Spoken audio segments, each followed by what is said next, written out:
How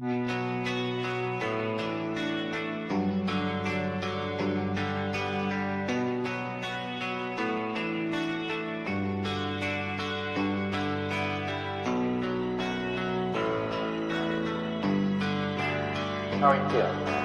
Well, How long have you been here?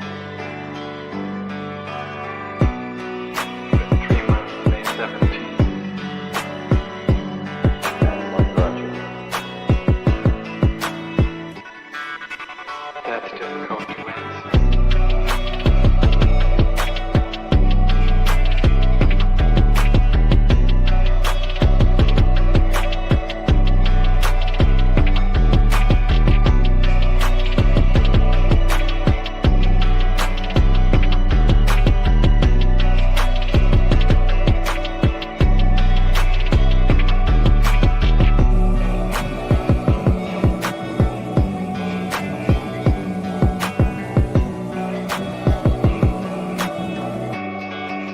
Could you give me some idea?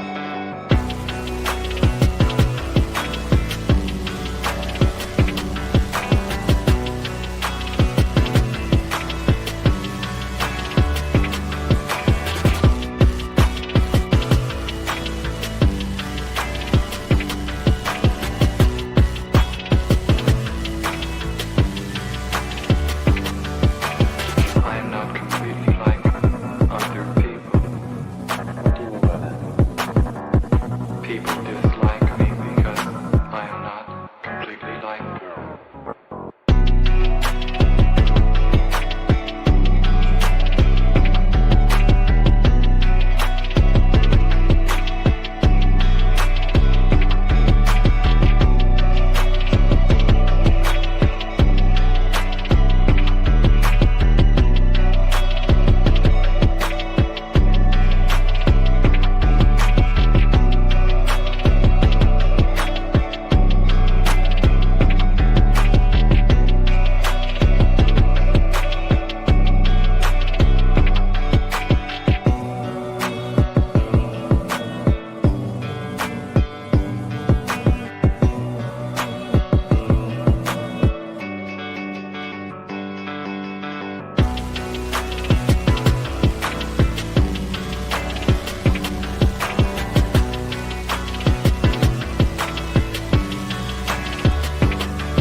I am trying to do with my life something which few people try to do. And this influences my thinking and consequently my action. What is it you're trying to do with your life? Play the piano for people. I'm not clear. How is it that playing the piano for people has eventually resulted in your being here in the hospital?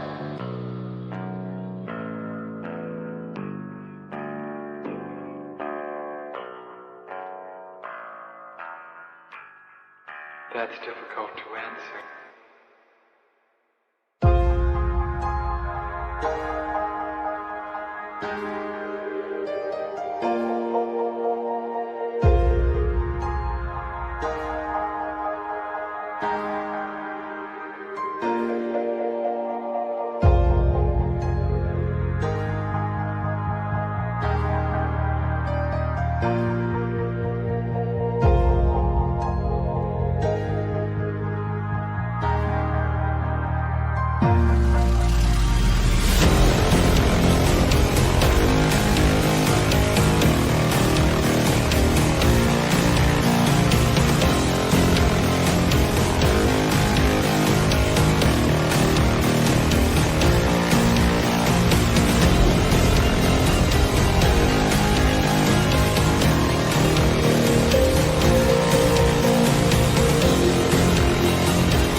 is the end.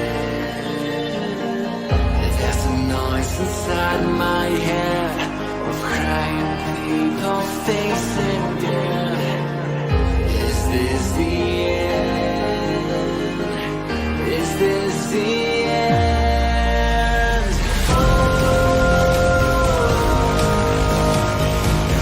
I'm burning in the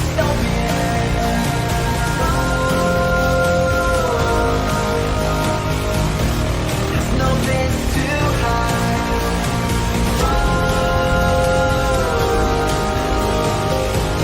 I'm burning in the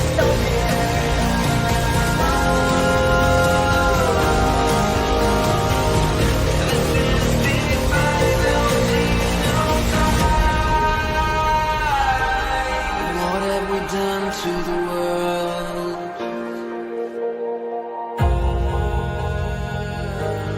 What have we done to the world?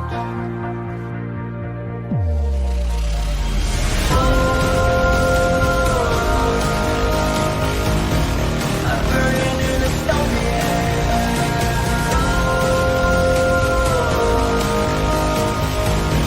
there's no place to hide.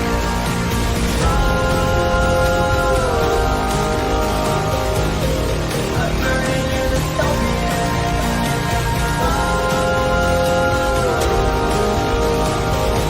this is the final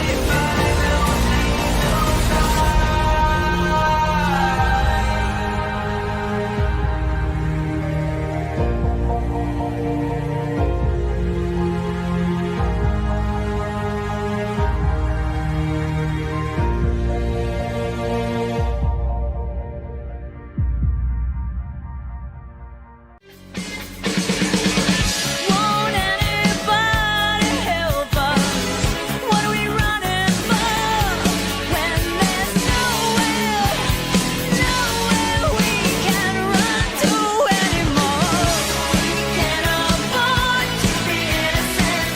Stand up and face the enemy. It's a do or die situation. We will be invincible. And with the power of conviction, there is no sacrifice. It's a do or die situation. We will be invincible. Who the fuck is Karlyn? She's just some sweet lady. She's like in a knitting. She does like a knitting stream. She's like a knitting YouTuber. She does knitting. Can we grow up a little bit and Alt not Girl be sent $200. retarded? Have you Please. seen the work of Karlyn Borysenko? Anti-commie cult leader and is obsessed with looking at what actual far-left communists are talking about and organizing today, infiltrating them. They infiltrated the universities, schools, media. She has the receipts to back it up. Primary source evidence. Infestation is dire and she calls Republicans idiots eating slop. Agree. Thank you for the big super chat. Yeah, oh, I know Karlyn B. She's solid. She's funny. I The like great her. noticer sent $200. Literally. So not Ian. it's not a because I haven't dangled my junk into the combat zone on purpose to get some camera footage, but that's the big part of what's the Is problem. that what you call reporting? Go and live under if streaming? you're going to do it. Yeah, go seriously. undercover. Otherwise, you're wearing a hunk of meat in a lion's den. Nick Shirley, I love you. Take care of yourself, man. Karlyn Borysenko went undercover. Do stuff like that. Like if you want to expose this thing, don't pariah, please. But Ian, here's and I agree with you to an extent.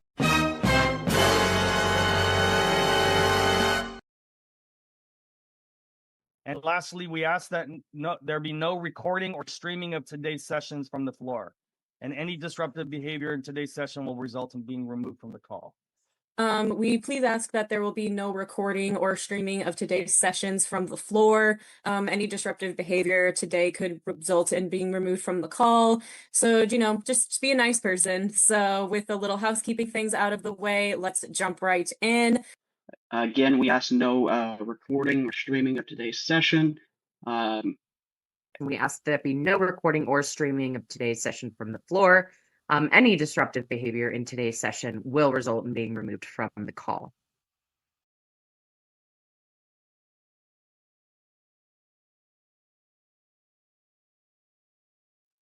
No recording, guys. No recording. We are not allowed to record communists ever. And when you're in their spaces and they don't know you're there, you should never, ever, ever, ever, ever record what they're saying secretly so that they don't know that you're recording what they're saying. Should never do that. Should never do that. Should always be a nice person. You should never do that. I mean, come on. Like, was I ever nice, though? Like, was I ever nice? Like, half of the masculine men on the internet are afraid of me. Do you guys know how fucking mean I am? Andrew Tate is afraid of me. Enrique Tarrio is afraid of me. JD DeLay is afraid of me. All of the most masculine of men are completely fucking befuddled by me, and they can't. That's how mean I am. That's how mean I am. All of the men who are like, we are the men that are going to save Western civilization, they're all afraid of me. Because you know what? Like, I mean in a really sneaky way. Can I yell? Yeah, I can yell. Yeah, I can yell. Can I swear? Can I call you names? Can I say you have a small dick? Yeah, I can do all those things. I can. But my level of mean is actually much more subversive than that, because I'm like the Chinese water torture of the internet, in that I get into your brain at exactly the wrong moment and I find exactly the right point, and then I go drip, drip, drip, drip. Like, I got a PhD to do this, guys. Do you think I got a PhD because I cared about making workplaces better? Okay, maybe I did a little bit. That's actually, unironically, if I'm being serious, I did actually, there was a point that I actually cared about making workplaces better because I had some shitty jobs. So that actually was real. But like a side bonus of getting a PhD is I know how to drip, drip. I'm the Chinese water torture of the internet. I get right in there and I poke and I poke and I poke. Sometimes in really subtle ways that most people don't pick up on, but I hit on exactly the nerve, and then all the men are afraid of me. The masculine men, the manly men, the men that are going to save us all, but they can't deal with me effectively. Anyway, you guys should never, ever, ever secretly record people, because sometimes when you secretly record people, sometimes they may accidentally admit that your institution, or the institution they work at rather, is doing something illegal. Sometimes when you record people and they don't know that you're recording them, sometimes they give information away that maybe they really shouldn't. But they don't know they're being recorded and they think they're among friends, and so they tell us the truth. Now I talked about this yesterday on the stream, but just in case people didn't make it, I did publish it today on the Substack. You can find that over at Karlyn, KARLYN.substack.com. And I want to talk a little bit more about it because some people may not have been here yesterday. And for my money, this is actually one of the more important things that I've recorded lately. This is one of those things that is incredibly infuriating when you think about the scale of this thing. Okay. So, as you guys know, over the weekend, we infiltrated and secretly recorded the Zine Librarians Unconference. Now, that might seem like an innocuous thing. They're zines, which are hand-produced little pamphlet thingies that the left uses for propaganda. And they're librarians. Do you guys really think librarians could be that subversive? Well, most of the librarians at this particular conference happen to work at taxpayer-funded universities or otherwise publicly funded institutions. And when librarians apparently get together to talk about being librarians and all of the snarky stuff that they talk a lot about politics. And wouldn't you know it, that a lot of them, most of them, in fact, are on the left. And so we found out some incredibly interesting information from many of these librarians just by sitting back and listening and secretly recording them when they didn't know anyone was there. And yeah, we did see a lot of cats. Leonard is right. We saw there were a lot of cats. They showed off their cats on screen and stuff like that. It was really great. Anyway,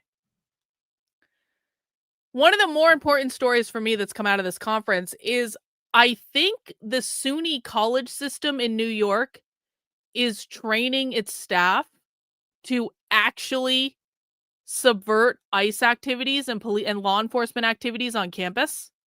I think that's what this says. Now, I'm going to take a couple super chats. We're going to continue to talk about this. 2 ladies starting out with a donation to keep your work funded. Thank you.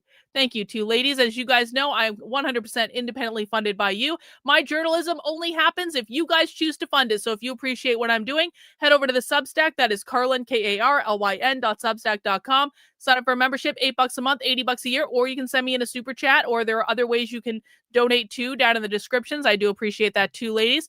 Nurit2, thank you for being a member of the channel for 25 months. Kash Patel should resign as FBI director immediately. His girlfriend is suing Elijah Schaffer for implying she's a Mossad agent in a tweet. Yeah, that whole situation is pretty messed up, and my heart goes out to Elijah on that one, and that's a ton of nonsense that he has to deal with, and that sucks. That sucks real bad. I want to come back to this, though. Okay, so when we infiltrated this conference, there was a librarian there from Buffalo State. Now, we talked about her yesterday. She's a massive leftist. She teaches a class in which she has students create leftist propaganda in the class. And she's also doing anti-ICE stuff on campus that subverts the policies of her institution. Well, there was another clip. There was another clip that came out from the same woman whose name is Julie Sattel. Okay. And in this clip, Julie seems to be saying that the SUNY Buffalo State University did some sort of drill where they sent some sort of undercover detective into the library to pretend to be investigating leftist organizing activities on campus.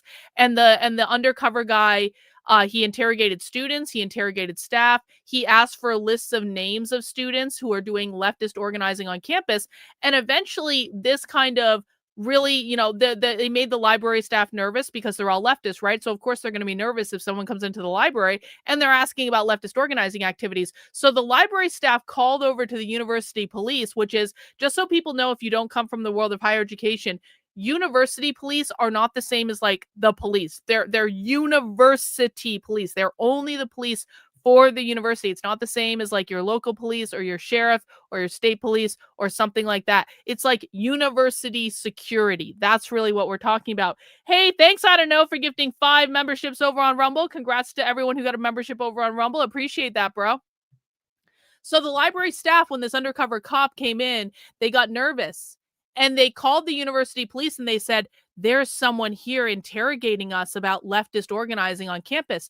And the university police said, oh, don't worry about it. That's just a drill. And then what the university police said is, we were testing you to see if you would call us and tell us he came in to interrogate you. Now, listen, I have 3 phone calls in to the vice president of communications at SUNY Buffalo State. I have called this guy 3 times. And I have said, here are some stories that we're releasing on your institution. Do you have any comment or explanation for this? And I have called him twice. I called him yesterday about this story, and I called him today for this story. And I said, I warned him.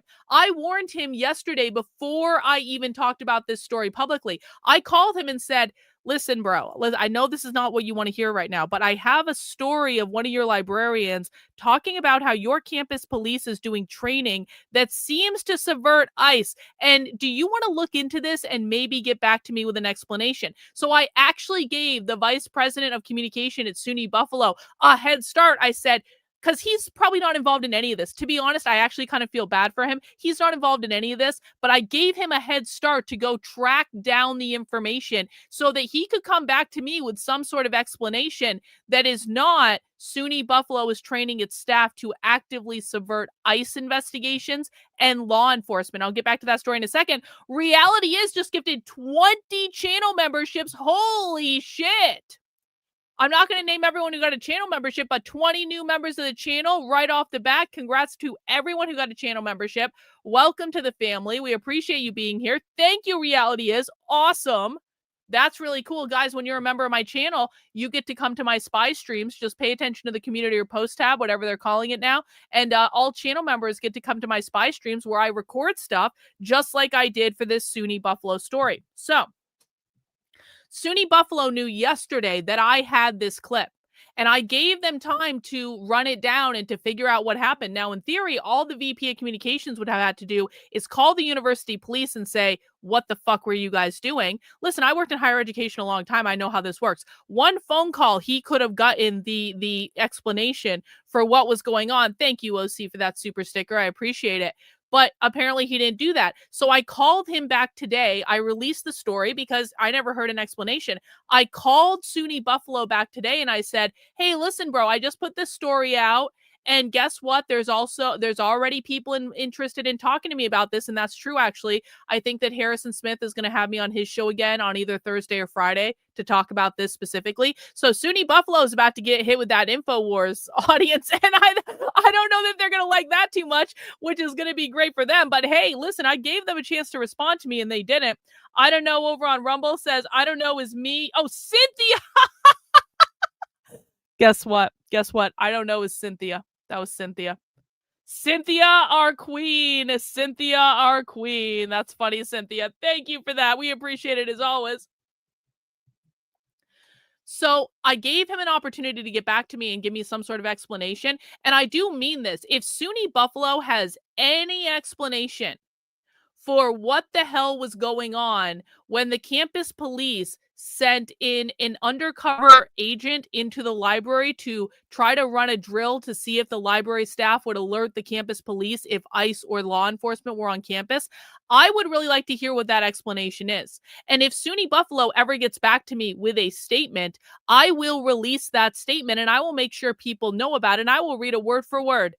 I'm not like, I actually want an explanation. What was going on? So do you guys want to see the clip? Do you guys want to see the clip of the University of Buffalo staff member talking about this? Because maybe you guys can help me out here. The SUNY Buffalo doesn't want to get back to me. By the way, I also called the head office for the SUNY system because for people who don't know, SUNY is the State University of New York. SUNY is not just one university. SUNY is the entire spectrum of state-funded, taxpayer-funded like universities in the state of New York. It is a huge university system. So not only do you have like the individual schools in it, like SUNY Buffalo, they all report up to like a state chancellor and like a home office, basically. So I called the SUNY system earlier today and I said, listen, are you guys doing this type of training? Is this like a system-wide thing? Are you guys training people to subvert ICE and police on college kids? And again, SUNY hasn't gotten back to me. So if anyone from the SUNY system, be it SUNY Buffalo State or the university like chancellor's office, if you guys want to get back to me and let me know what the fuck you were doing, I will publish anything that you send me word for word verbatim. And you've had multiple opportunities to talk about what's going on and you're not doing it. And so I just have to assume until you guys give me another explanation, I have to assume that I have the correct explanation, which is the SUNY system, or at least SUNY Buffalo State University, is literally training its staff to subvert the police and subvert ICE. Let's listen to this clip for people who didn't hear it yesterday. One thing that I'll share has less to do with scenes in hostile climates and more to do with just, being in the hostile climate that is the United States of America right now. So I put in the, I put in the notes app and in the chat earlier, this Library Freedom Project link on resource on ICE response protocols for higher education workers. This week in our library, I'm in an academic library in Western New York. Buffalo State. We had an undercover state police officer come in and do an ICE drill, which involved interrogating the librarian and the student worker on duty about violence on our campus, violent protesting or violent students and student protesters, and asking for names. And they didn't give names, of course. And immediately after it happened, the librarian let the director know, who immediately called the UPD, University Police Department, who told us that it was a drill. And they said that they couldn't have told us in advance because what they were testing was to see who reported it. And we have now told all of the library directors in our state system I encouraged my director to do that. And I had put on the agenda for a faculty meeting just by chance earlier this week, what to do with ICE coming to the library, like if they do. And apparently state police is going around the whole state doing this to campuses. FYI, New York folks. Holy crap, thank you. Yeah. And so it was super traumatizing. And the librarian and the student worker had different emotional responses, but they had, their own emotional responses. And University Police was basically like, well, if you had called us right away, we would have told you it was a drill. So it was kind of like, they didn't say this, of course, but it was your fault for being traumatized. And the only advice that we have from our chief diversity officer on our campus in regards to ICE on campus is to call the UPD, which is a woefully insufficient response on a majority BIPOC campus, let alone any campus. I had told a previous session that we also had the word from our university administration that we weren't allowed to give information about to students about their rights in regards to ICE. And so that's why I created that Know Your Rights with ICE zine that I made from the Mayor's Office of Immigrant Affairs document. I put it in the previous chat. I'll make sure to put it here too. I'll find it again. But Hey, yeah, thanks, OC, for so that gifted happened this membership. week, Appreciate and I it. just wanted to share that with y'all. All right. So did everyone catch that? Did everyone catch that? It seems as though, to me, the Buffalo State University campus police are running drills with their employees to test and see if they will call the university police if someone from ICE shows up on campus or someone from law enforcement shows up on campus. And listen, if you go over to the story that I did for this on the Substack, hang on, I'm gonna cough. If you go over the story I did on this on the Substack and you click on it, it is called Our SUNY Colleges in New York, Training Staff to Subvert ICE and Law Enforcement. Let me put this in the chat so that you guys can find it directly if you feel like it. There you go. There you go. If you scroll down, so Julie in that video, she mentioned this document, this Library Freedom anti-ICE resource document, which we can find on the internet because we have the internet too, Julie, as it turns out. And so in looking at this document, this is a document that librarians use to do anti-ICE coordinating. Look at this. This is a 16-page document all about organizing with your colleagues to subvert ICE activities on campus. And again, you can find this all in the article.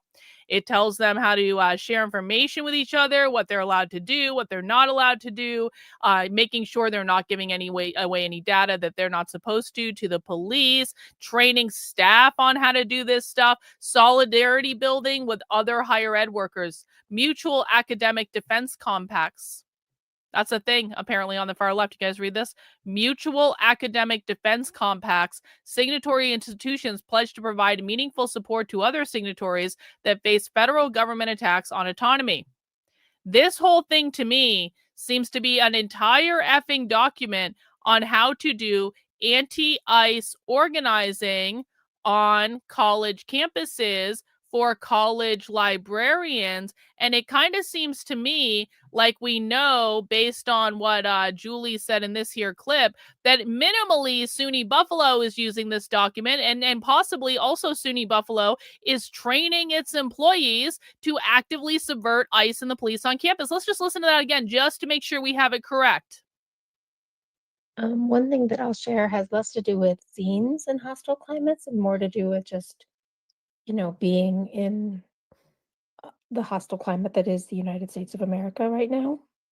So I put in the, I put in the notes app and in the chat earlier, this Library Freedom Project link on resource on ICE response protocols for higher education workers. This week in our library, I'm in an academic library in Western New York, we had an undercover state police officer come in and do an ICE drill, which involved interrogating the librarian and the student worker on duty about violence on our campus, violent students and student protesters, and asking for names. And we, they didn't give names, of course. And immediately after it happened, the librarian let the director know, who immediately called the UPD, University Police Department, who told us that it was a drill. And they said that they couldn't have told us in advance because what they were testing was to see who reported it. And we have now told all of the library directors in our state system. I encouraged my director to do that. And I had put on the agenda for our faculty meeting just by chance. So it sounds to me like that's what they're doing. It sounds to me like they're actively trying to subvert ICE. So do you guys remember from yesterday? Do you guys remember from yesterday how we played a little game yesterday? Who remembers the game from yesterday? Who remembers the game from yesterday? One in the chat if you were here yesterday and you played a little game with us, because we're going to play that game again.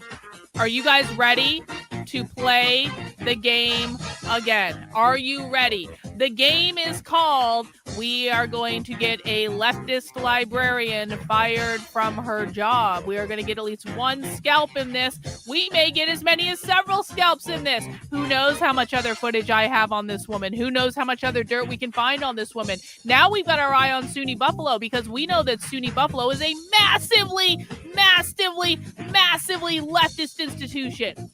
And I don't care if we get people fired from there for creating commotion and getting media attention on this bullshit. They shouldn't be training their employees to subvert ICE. Now, we played this game yesterday where I gave you guys a task, because you guys are always asking me for a single task to do to fight the left. And I always say, sit down, shut up, open your ears, and listen. But that's not what I'm going to tell you today. I'm actually going to give you something I need you to do. I need everyone to log into their Twitter accounts right now. Everyone get into your damn Twitter accounts right now, because sadly, and this is not my preference, the only thing that journalists and politicians care about is fucking Twitter. And I'm going to prove that to you today. We're going to talk about another story. But since the only thing that conservative influencers and conservative politicians care about is fucking Twitter, in order to get attention on this, we have to make things go viral on Twitter. The way we do that is we all work together and we share this shit out. Okay, so I'm putting the link in the chat. Hang on. I am putting it in the chat on YouTube. I'm putting it in the chat on Rumble. And I'm going to pin it to the top in both chats. Hang on. And now, you guys are going to do 5 things for me, okay? I need you guys to do 5 things. Hang on, I'm going to go back over here. We're going to end up our game show music. There we go. We're already introduced to the game. Now we know what we're doing now. I need you guys to do 5 things for me, because these are the things that drive the algorithm. It does not matter how many followers you have, because many of you say to me, I don't have any followers. Why would I? It doesn't fucking matter. If you interact with this tweet in the way that I'm going to tell you, it will have a massive benefit overall. We have 270 people on YouTube right now. We've got how many on Rumble? We got 40. We have 300 people watching this on YouTube and Rumble actively right now. If every single one of you did what I'm telling you to do, this tweet would get probably 100,000 views, okay? Without even any problem about it. So here's what I need you to do. The first thing I need you to do is I need you to bookmark the tweet. Scroll down to the bottom of it. I'm quote tweeting something else. Scroll down to the bottom, click this thing right here, bookmark the tweet. That has a massive effect on the algorithm. Next, you want to heart the tweet. Heart it. Click the little heart. That's all you need to do. Next, I need you to click in the replies and just reply to it. You can say this is crazy. You can tag people you want to see this tweet. You can say fire this bitch. You can say whatever you want. Reply to it. Replies to posts massively drive the algorithm, okay? The next thing I need you to do is I need you to retweet the tweet. Just click this little arrow thingy here. Do it like that. And then last thing I need you to do is quote tweet it. So share it out. Have you seen this crazy story yet? And then post that. And those are the 5 things I need you to do, guys. If everyone in the chat does those 5 things, we will get many, many, many more eyes on this. We did this yesterday. We played this game yesterday with this other clip we have of Julie talking about the class she teaches where she posts or makes them create leftist propaganda. We did this yesterday. When we started this game yesterday, this post had 14,000 views, which is not too bad. 14,000 people is a lot of people, okay? But I wanted more than that. So after we played the game, guess how many views we had? Almost 64,000.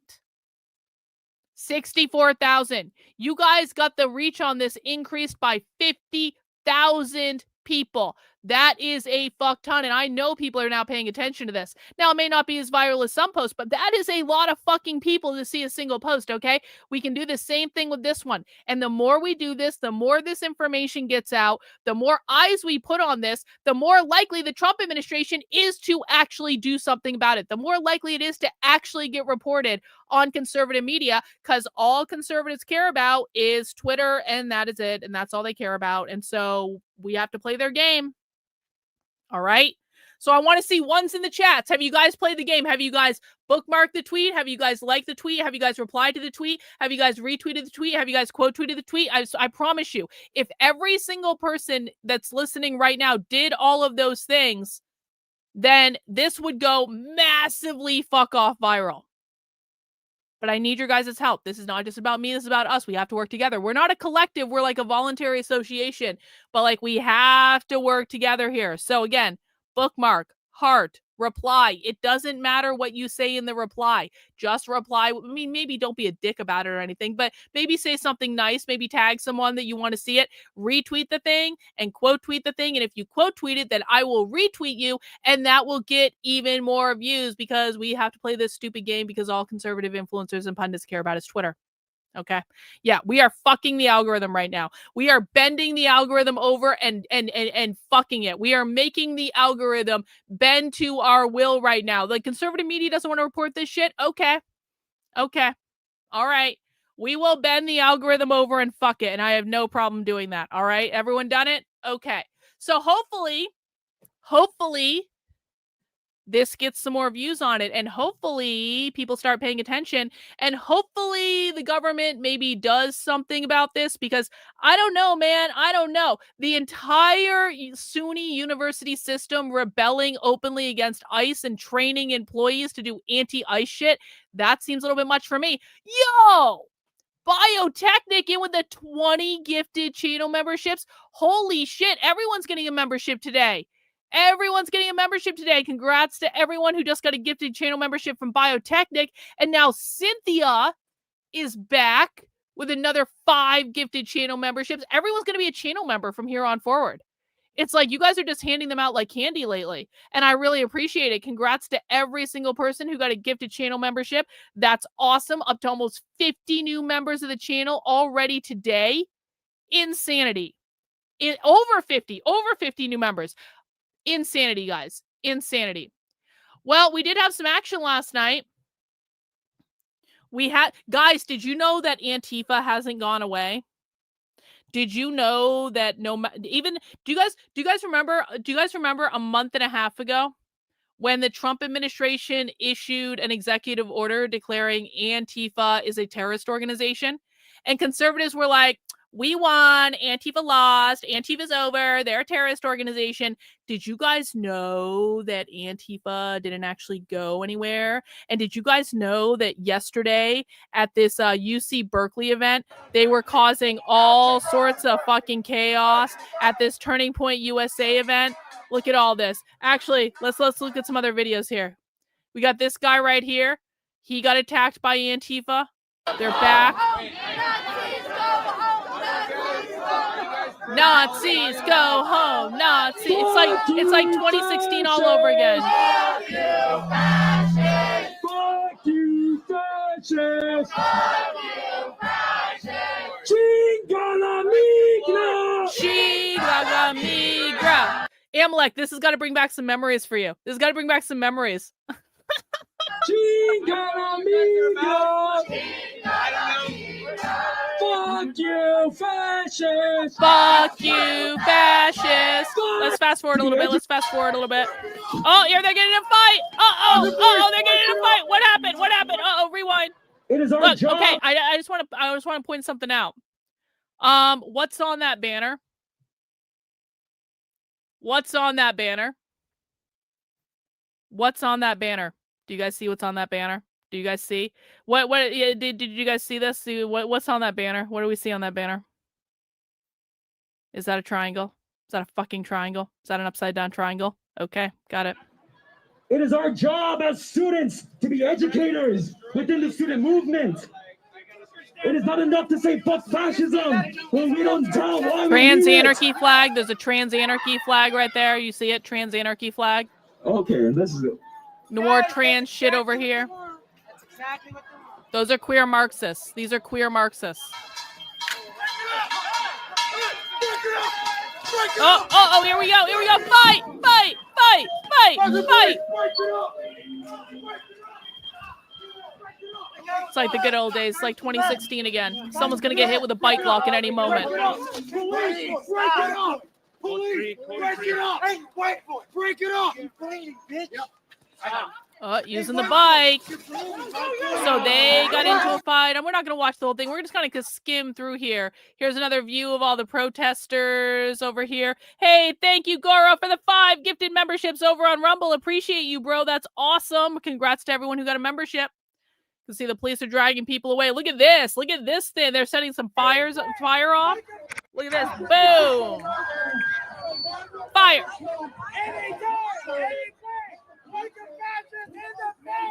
Punch a fascist in the face.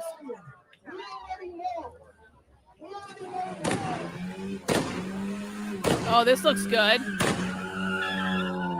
Wow. I know exactly where this is. I was there like a month ago. I was in that exact spot. Here's that flag again. Look, bags against fascism. Guys, the person holding up the pink triangle sign has fags against fascism written all over themselves because that's a queer Marxist sign.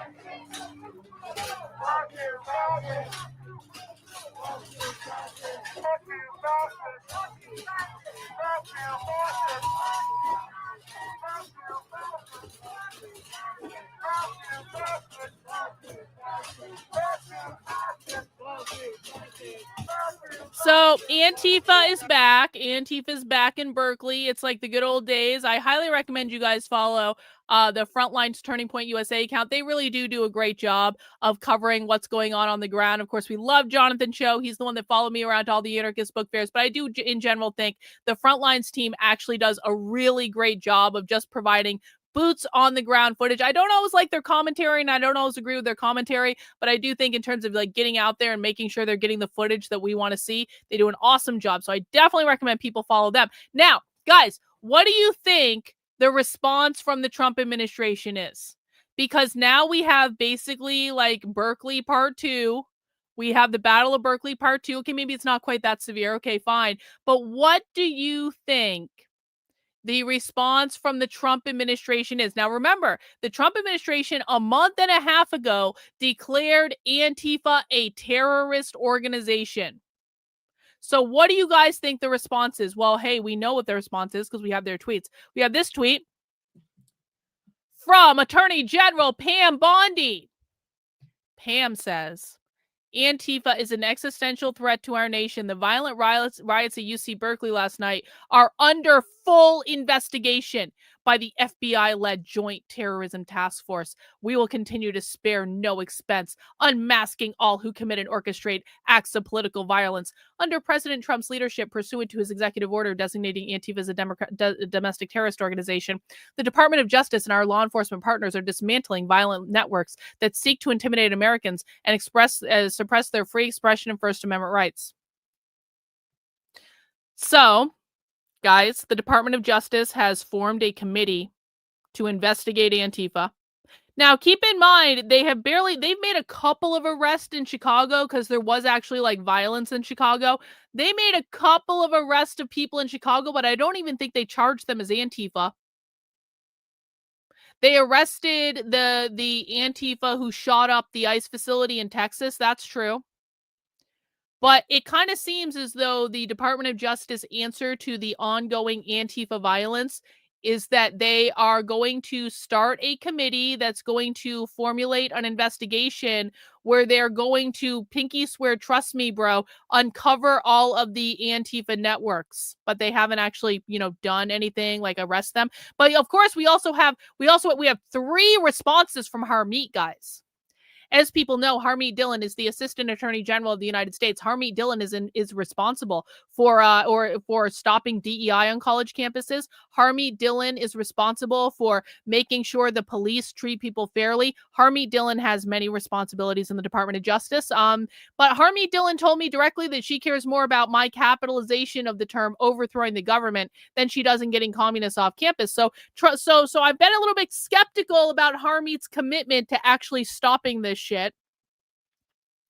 We have 3 responses from Harmeet Dillon today to the violence at the University of California, Berkeley. We saw all of this at Berkeley back in 2017. UC Berkeley was sued and settled the case. Well, that was in 2017, Harmeet. This is 2025. What are we doing today? Civil rights will investigate what happened here, and I see several issues of serious concern regarding campus and local security and Antifa's ability to operate with impunity in California. So, in addition to the Department of Justice and the FBI forming a committee to start investigating Antifa, maybe pinky swear, trust us, bro, Harmeet is also forming a committee to investigate Antifa and maybe actually think about doing something about it. Pinky swear, trust us, bro. And she sees several areas of serious concern. Okay. Well, we got 2 other statements here, so let's see if she does anything else. This one came out a couple hours after that last one. Berkeley and the city of Berkeley should expect an incoming correspondence and more. In America, we do not allow citizens to be attacked by violent thugs and shrug and turn our backs. Been there, done that. Not on our watch. So in addition to possibly forming a committee to maybe investigate Antifa, Harmeet Dillon is sending the University of California, Berkeley, and the city of Berkeley a sternly worded letter. They are getting, guys, Harmeet Dillon is sending Antifa a sternly worded letter. And we know that's what she's doing because right before I went live, like literally 15 minutes before I went live, Harmeet released the sternly worded letter that was sent to California. And guys, this is sure to solve the problem. This is sure to solve the problem. We now have a sternly worded letter from Harmeet Dillon, Assistant Attorney General of the United States. And I'm sure that Antifa is just quaking in their boots over the idea of the University of California at Berkeley and the city of Berkeley getting a sternly worded letter from the government. It's over, guys. Antifa's over. Antifa has been defeated. All it took was a single fucking letter from the Department of Justice. It's all over. It's all over, guys. Game, set, match. Harmeet sent a letter. Okay. Harmeet sent a letter. Antifa in shambles. They will never organize again. You guys wonder why I don't take the Trump administration seriously? You guys wonder why I make fun of them all the effing time? You guys wonder why I say they don't actually care about this problem? Because this is the solution to every fucking thing. We are going to send them a sternly worded letter, okay? Okay, everyone, problem solved. I don't even know what the big deal is. Can Harmeet just go back and knit now? She's backed up on her knitting, guys. The letter is written. What more do you want Harmeet Dillon to do? She wrote a letter. Yeah, it's over. It's over. Hey, but I'm getting some more gifted channel memberships. Thank you, Cynthia. Another 5 memberships. We appreciate you, darling. We appreciate you very, very, very much. That's awesome. So we'll keep an eye on the Antifa situation, guys. And as always, if you want updates on all of this stuff, head over to my Substack, Karlyn, Karlyn.substack.com. I will keep you up to date on what the far left is doing, because I promise you the Trump administration does not have any idea what Antifa is doing. The Trump administration has shown repeatedly they have no idea what Antifa is doing, and they don't actually intend to do anything about it to solve the problem. But they're going to make it look like they're going to do a PR stunt to make it kind of seem like they do, but that doesn't mean they actually do, okay? That does not mean they actually do.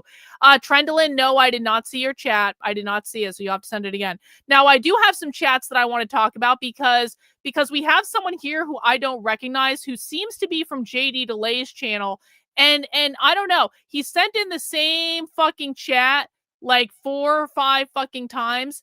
And so I think he's over here from JD Delay's channel to instigate and cause problems. JD Delay was talking about you and 2 other dudes on his live last night. You see it. He gave you credit for your work, but said you say nasty things about him. Well, sadly, JD Delay lied about me, and JD Delay threw a massive fuck off hissy fit when I didn't agree with him on something, which I would have been totally fine just having a difference of opinion, and said, in fact, I said several times, we don't have to agree. I don't really care. But JD Delay and his friends were extremely nasty. JD Delay posted a video of me out of context that if he has even 2 working brain cells in his head, he should have known it was a clip out of context, but he posted it to smear me, to continue to spread it. It was something that conservatives cut out of context back in 2021. It is literally 4 years old. And so JD Delay can get his little feelings in a bunch over me saying things he doesn't like. JD Delay has actively lied about me. He's actively lied about me because he's pissed off that I didn't agree with him, probably because he wants to fuck that blonde whore down at the ICE facility, just like all the other influencers want to fuck that blonde whore down at the ICE facility. So while I do appreciate JD Delay giving me credit for my work, what I do not appreciate is JD Delay working with Enrique Retardio to do a smear hit show on me. That was uncalled for. That was just uncalled for. Now, to be fair, I really did bend Enrique over his computer and fuck him live on his own show. So, I mean, I think that actually came out good for me because Enrique Tarrio didn't know what the F he was talking about, but Enrique Tarrio specifically mentioned JD Delay as one of the instigators of that whole little episode. So if JD Delay wants to apologize for defaming me and being involved on a hit piece show about me and generally being a whiny little fucking baby, he's welcome to do that. But I don't have to agree with anything JD Delay says. And to be quite frank, and this is, you guys can tell him this, I had never heard of JD Delay before the protests. And yeah, he's got a much bigger channel than I do, and that's fine. But I had actually never heard of him before the protests, which means that he wasn't really relevant to me to begin with. I still don't even know exactly who he is. All I know is that he was in prison at some point. And that's really all I know. And so I don't actually care if JD Delay likes me or not, to be quite frank. We had never heard of him. We do socialism over here. We don't do whatever the fuck streaming content he does. We have no idea what's going on in other parts of the internet. And so I have no problem with mending fences and not saying, the truth about him. If he wants to come and apologize for fucking lying about me and being a part of a hit show episode, I don't think he's going to do that because I think he has a teeny tiny little penis. And and men with teeny tiny little penises, this is oftentimes what happens when you see a man that's in the gym all the fucking time. They're compensating for a teeny tiny little penis. I'm just saying. But with men like that, oftentimes they don't want to admit that they're wrong, especially not to women that they think are beneath them. So I don't actually think that JD Delay is going to come and apologize for lying about me. And honestly, I don't actually really care either way, if I'm being honest about it. And so, yeah, that's how I feel about that. You guys can go back and report to him that Karlyn talked about you on her stream and she said all sorts of nasty things. You guys can go back and report now. Okay. We got to move on. We got to move on. We got to move on. We got to move on. All right. We're getting into the main portion of the show today, guys. This stream happened yesterday. And we were going to originally watch it live, but I had something else I needed to talk about yesterday, so we did that instead. This stream happened yesterday on Haymarket Books YouTube channel. As you guys know, Haymarket Books is the largest socialist book publisher in the United States.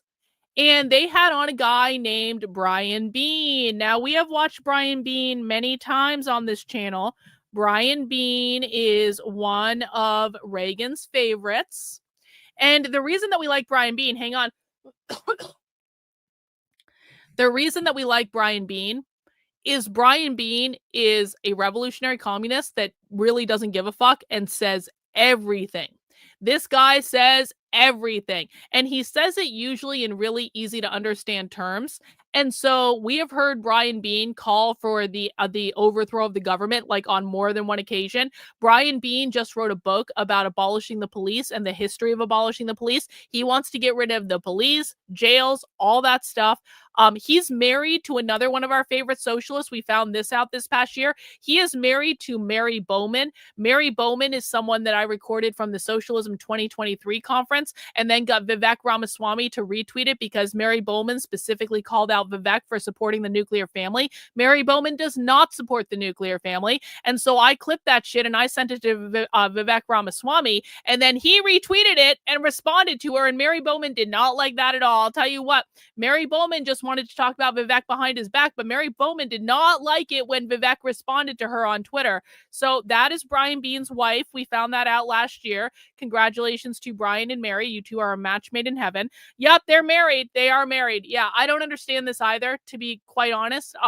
We didn't know about it until we heard them talking about it at the Socialism Conference this past year. We were like, you guys are married? All right, well, their tax benefits. I don't know. Maybe it's the tax benefits. I don't know. I don't know why they're married.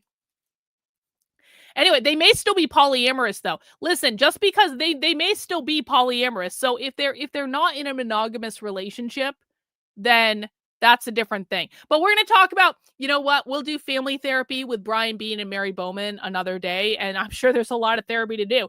But for today, we are going to watch this presentation from yesterday. And we're going to see what happened on this presentation yesterday. So is everyone ready to go? Guys, mount the like button if you are ready to watch a communist talk about overthrowing the police and the state and all that stuff. It's going to be a great show. Mount the like button for me if you have not already. Mounting the like button helps more people to come and join us. I would really appreciate it. Let's get this party started. We're going to have to fast forward a little bit because they always have and that primary theme. Oh, actually, it started right off. And the left, featuring authors and comrades David Comrades Canfield and Brian Bean. I'm Demetrius Noble, and I will moderate tonight's discussion on their respective books. I'm really excited to discuss David's book, Red Flags, and Brian's book, Their End is Our Beginning, Cops, Capitalism, and Abolition.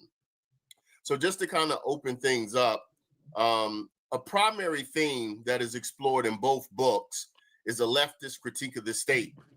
More specifically, it seems that you are both very much interested in having us, and by us, I mean the left broadly, assess what is our orientation to the state and how does this inform how we struggle for change.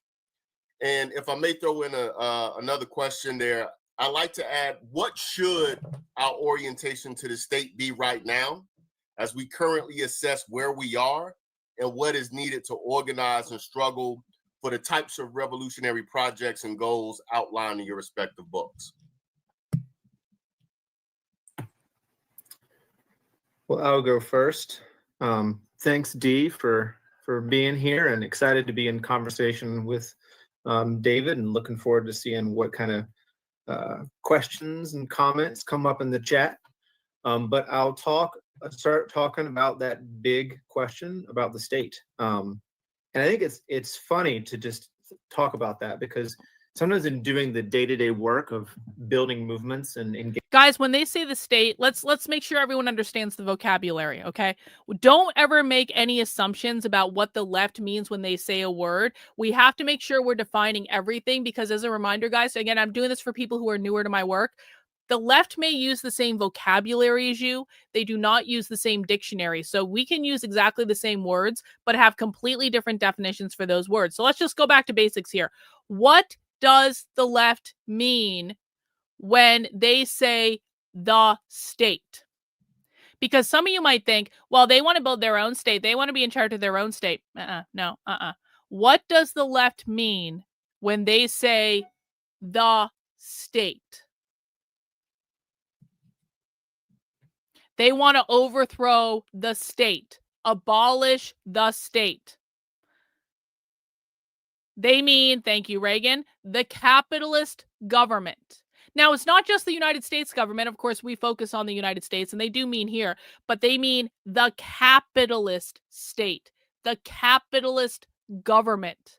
The government that privatizes, the government that engages in colonialism, imperialism, the government that takes land and makes it exclusive or private. When we're talking about private property, we're talking around borders around countries, we're talking borders around states, we're talking borders around cities, borders around your house and your property. It's borders for all of them. The left wants to abolish all borders because capitalism to the left means private property. And when they say the state, they are talking explicitly about the capitalist state. And in the case of the US government, which is what we care about the most, obviously, they want to overthrow the US government because they believe it's a government grounded in capitalism. They want to abolish the US Constitution because they believe the Constitution is a capitalist document. All right? So that's what they mean. So when you guys say, well, they just want to be in charge of the state. No. They don't want to be in charge of what they define as the state. What they want to do is create a completely different system with no private property ownership that is governed very differently than what we have now.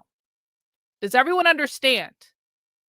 It's not as though there would be no oversight in the communist utopia, but it would not be what we have now. It wouldn't be like people think that communists just want to run everything. No, communists do not want to run the government as it currently exists today. They want to completely overhaul it and create a completely different system. And they do not consider that system to be the state. Remember, our job here is to understand them. No one has to agree with them. They're not asking for your fucking approval. If we don't understand what they're saying, we can't do anything to stop them. So I just want to do a quick pause. I want ones in the chats if you understand what I just said. I want twos in the chats if you need additional information. And if you put a 2, ask a question because that's going to help me know what information to give you. They want to get rid of the current form of the state. Yes. Cool. Awesome. If you guys have questions, do let me know in the chat. I appreciate the feedback. Engaging in social struggle, the question of the state can seem like an abstract one. At other times, it can be overwhelmingly crucial. Like right now, I'm thinking about what one does with elections in the New York City mayoral win. Or, for example, like when you have ICE agents kidnapping people off the street like there are in Chicago right now. But to step back, I think, what do we mean by conception of the state and what are the ramifications of that? I want to give a few bullet points that I think outline how I think we should think about the state, and then we'll go from there. I think the first thing to understand is that the state is not class neutral. It's not something that can just be taken by a body of working class people or the oppressed and then transform into that, but the state as a system. Its very existence is the point is to create good business climate in the interest of the system of capitalism. So what did I just say? What did I just say? Brian Bean literally just reiterated what I just told you guys about how they define the state. So listen again. Brian Bean is saying we have to understand what we mean by the state. When we say the state, we mean the thing that creates the business climate for capitalism.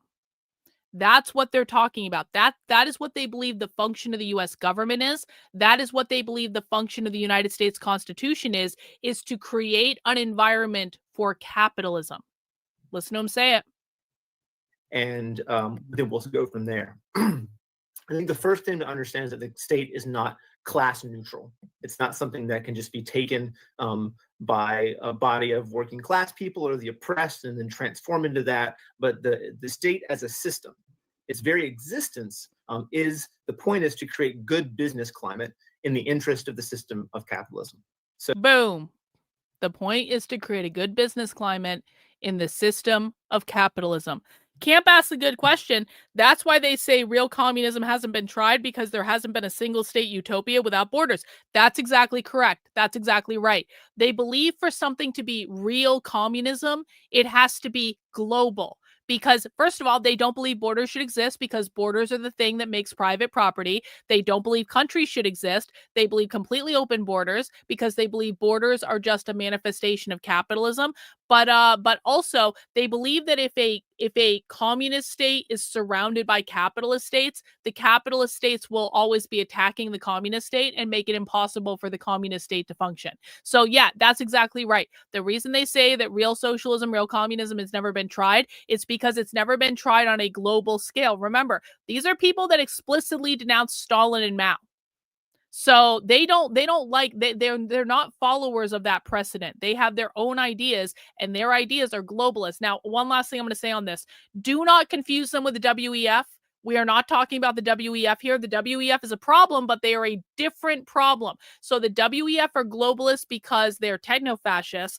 The socialists are globalists because they just want they want to abolish all private property. So they're not the same thing. They don't like each other. They're doing what they're doing for different reasons. They have completely different globalist agenda. This just means that they're going to fight at some point because they both have similar goals. But I really want to make sure people don't confuse this. Yes, communists are globalists. Yes, the WEF are globalists, but they're not globalists with the same goals, and they're not globalists for the same reasons, and they don't even like each other. Okay? States is the preferred model for capitalism. Oh, hang on. States are the preferred model. We're going to listen to that again. Hang on. Effectual insurrection over on Rumble. Only kidnapping I've ever heard of that sends you home. Yeah, exactly. ICE is the only kidnapping that sends you home. That's funny. All right, listen. Working class people are the oppressed and then transform into that. But the state as a system, its very existence is the point is to create good business climate in the interest of the system of capitalism.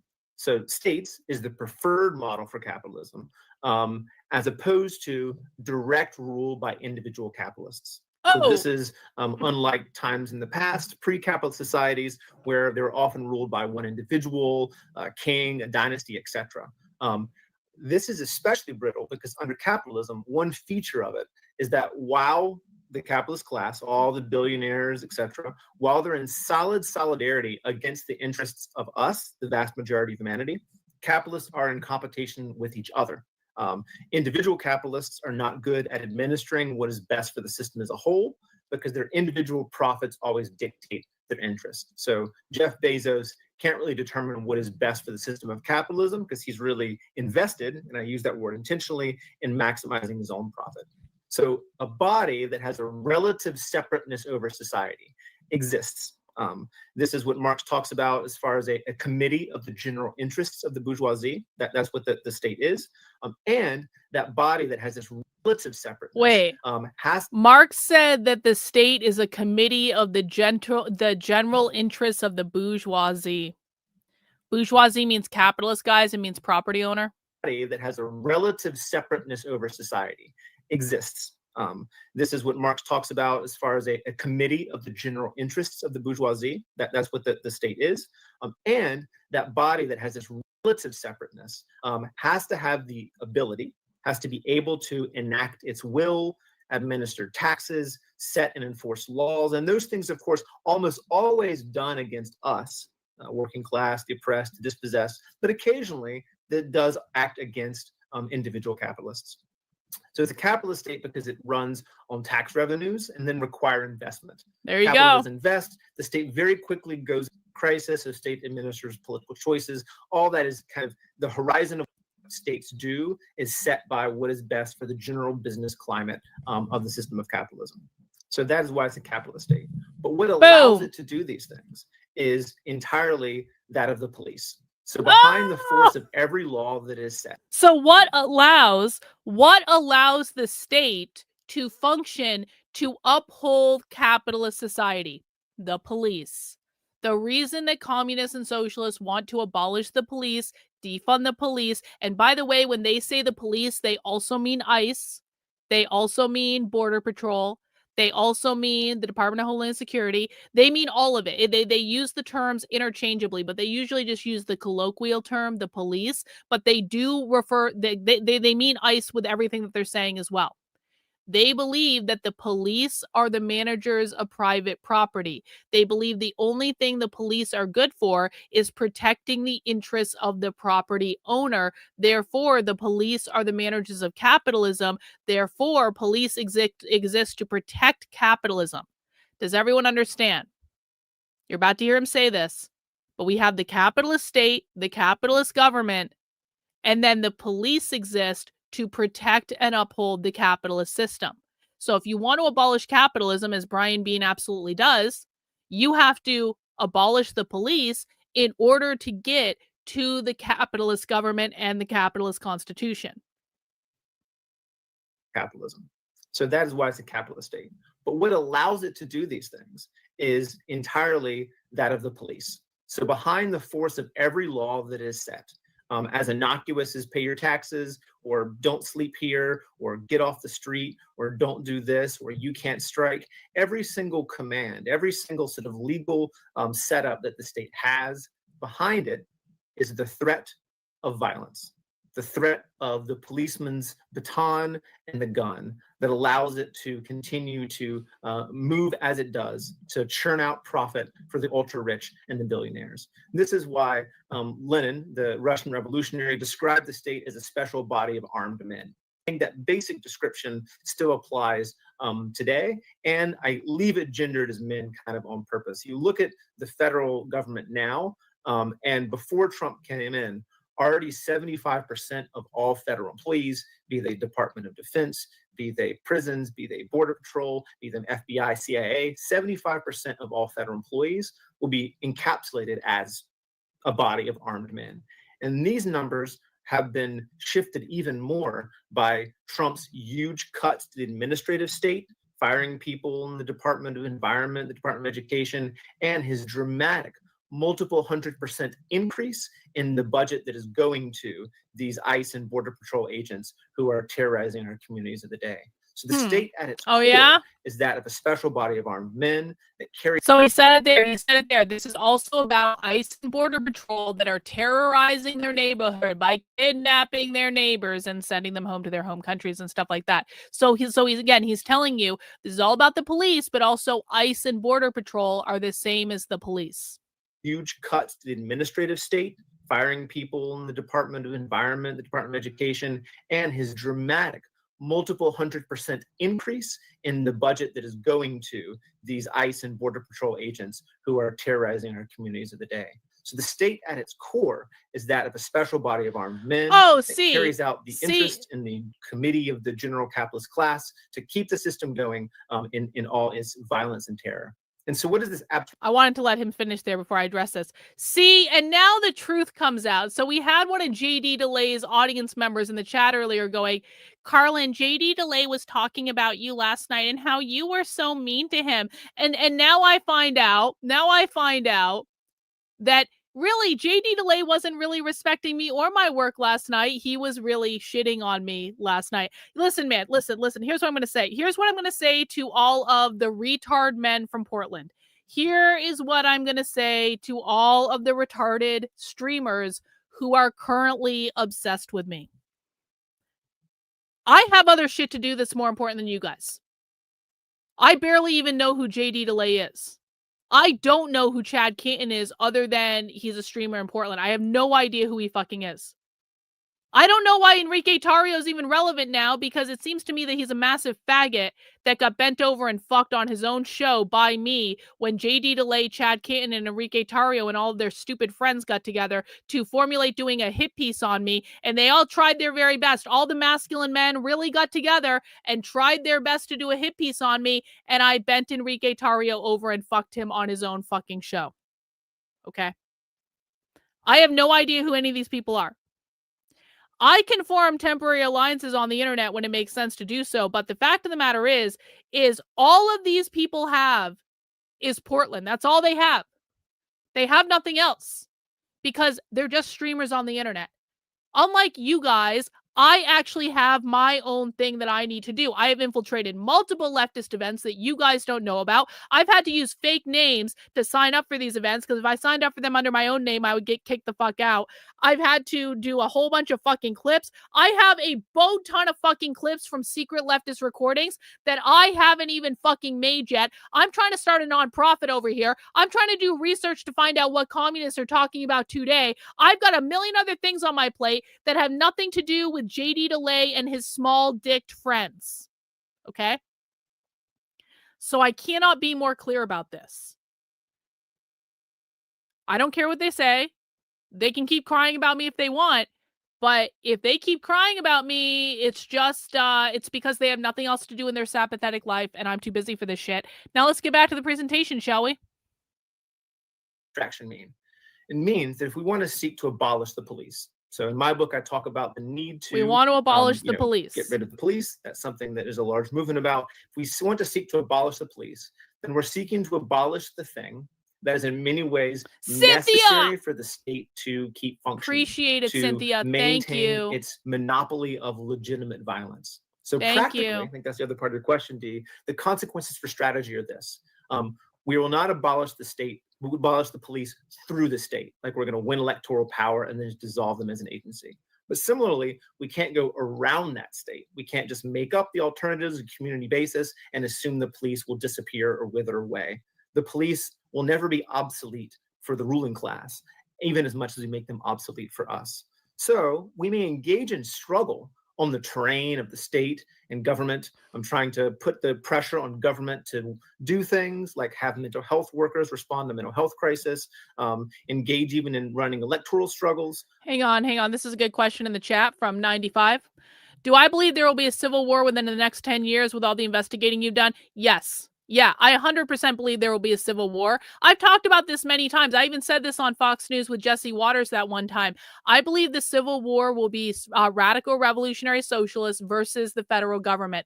I do not believe civil war will be red versus blue. I do not believe it'll be Democrat versus Republican. I don't believe that conservatives would ever get off their asses to go actually do something productive. I think the civil war is going to be radical revolutionary socialist versus the federal government. I think they're going to try to violently overthrow the government at some point. I think that they are trying to subvert the military right now in order to do that. I think they have more people in the military. Hang on, I'm going to cough. I think they have more people in the military than we think they do. So I think what's happening right now, I do think this is a really good point from Just T.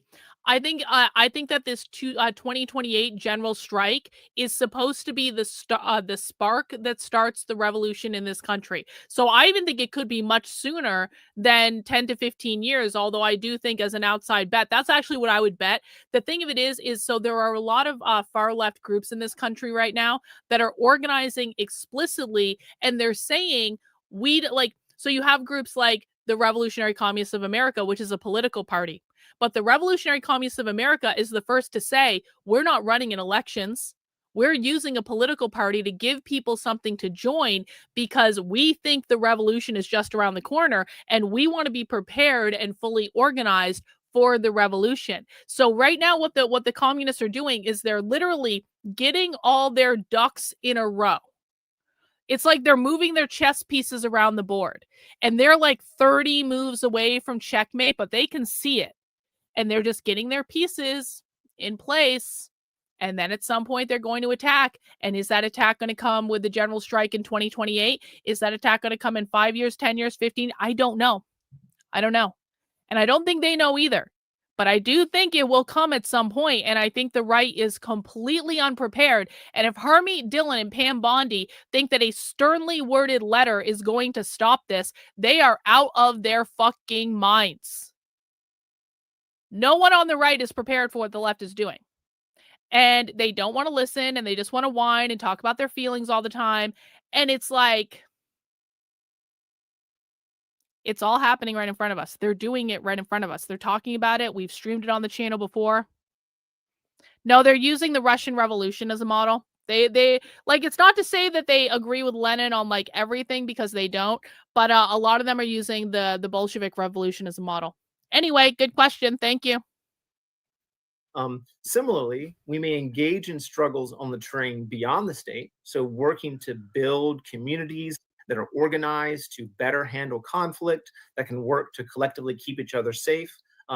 But understanding kind of these basic points that are laid out, the state is not class neutral and the police are their main tool, means that our task of abolishing the police has to come along with replacing the state with actual democracy, not having a body that floats above. Oh, this is good. This is a great quote. Hang on. Okay. Time for another vocabulary lesson. When socialists and communists say the term democracy, they do not mean what we have right now. They do not mean voting in elections. They believe, and I tend to agree with them on this for different reasons, but whatever. They believe that we do not have a democracy right now. They believe the only true, and I do not agree with them on this next point. They believe the only true form of democracy is socialism, because that is a participatory democracy where everyone can be involved and have their voices heard and blah, blah, blah, blah, blah, blah, blah. So when socialists say democracy, they don't mean protecting the elections and all of that stuff, things you might hear on MSNBC. They mean literally overthrowing what we currently have and implementing socialism. And that includes abolishing the Electoral College because they don't believe that's democracy. That includes abolishing the United States Senate because they don't believe that's democracy. That includes abolishing all the court systems up to and including the Supreme Court because they don't believe that's democracy. That includes abolishing the executive branch because the executive branch, the presidency, is a form of hierarchy and they don't believe that's democracy. The only thing they believe is democracy is a much, much, much, much, much larger House of Representatives style model. It wouldn't run exactly like our current one does, but that's they're kind of okay with keeping that around, but they want to expand it dramatically when they say that. Okay. So does everyone understand? Let's listen to that again. Handle conflict, that can work to collectively keep each other safe. But understanding kind of these basic points that are laid out, the state is not class neutral and the police are their main tool, means that our task of abolishing the police has to come along with replacing the state with actual democracy, not having a body that floats above, acting against our interests, unaccountable, and with the constant and ever-present threat of the violence that the cop used to secure their power.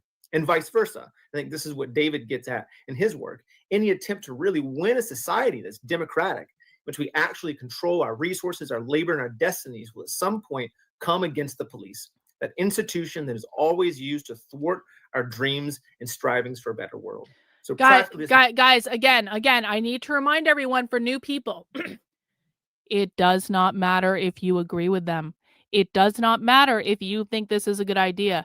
Your opinion on what they believe is not relevant to our question.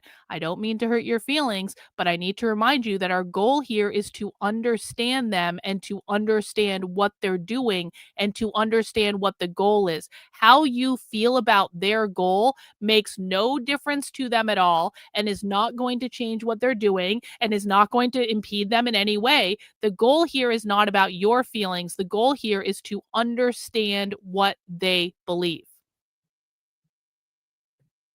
Means that our organizational tasks should not just be judged along the scale of did they achieve the immediate win, the reform, or even elected office, but have to have with the utmost clarity the larger horizon of political change and see the state and the police as obstacles in building a movement powerful enough to overcome them in building a new world.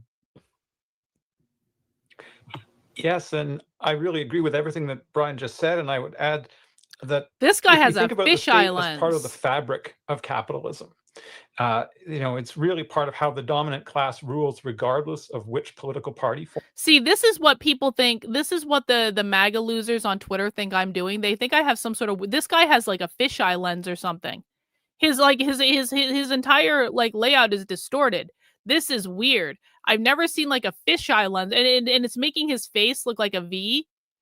It's like MAGA retards. If I was going to use a filter or something, I'd probably use something like this.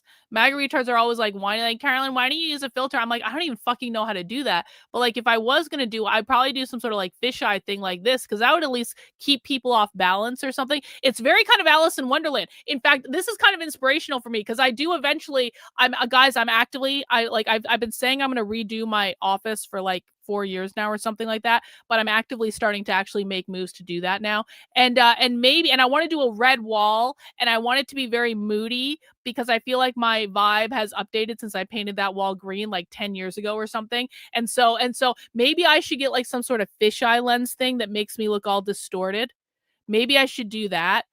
I think that might not be the worst thing I've ever, like, I do like that kind of like moody, like, thing. And then the MAGA retards will whine even more, and they'd be like, Karlyn, now you're using a weird lens. It's like, settle down, man. Forms government at any particular time.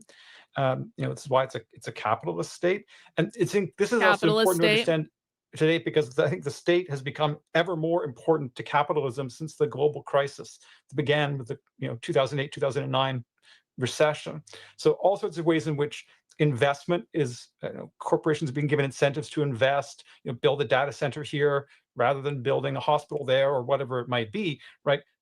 Because capitalism has not extricated itself from the crisis that began at that time, the state is ever more involved in different kinds of ways in perpetuating the system, in trying to get it through the crisis that it still faces.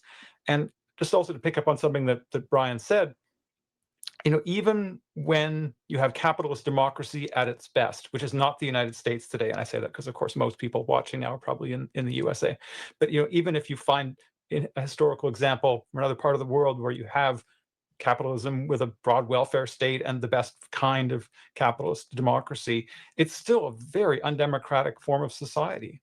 Because at the best you're voting every 4 years or something like that for who is going to. The United States is an undemocratic form of society. That's what he just said. This is him saying what I already told you guys, which is when they say democracy, they mean socialism. They don't mean what we currently have. They mean we need to replace what the United States has. Listen again. World where you have capitalism with a broad welfare state and the best kind of capitalist democracy, it's still a very undemocratic form of society. Because at the best you're voting every 4 years or something like that for who is going to administer those state institutions, but you don't vote for so many people, right? You only elect people in the legislature. You don't elect the people that head the police. You don't elect the people that head the bank, central bank. You don't elect people that are at the top of all sorts of other state institutions. And we don't vote on our employers. We don't vote on anything connected to, the places where so many of us spend so much of our time in the world of paid work. So really the state is about a small minority of people administering the vast majority. It's not about the democratic self-government of the majority of people over the decisions that have. Do you know why it's even more retarded that conservatives constantly accuse the left of being paid protesters? Do you know what absolutely makes this like the most fuck off retarded argument that you've ever heard? And guys, anyone who accuses the left of being paid protesters, you do not understand the left.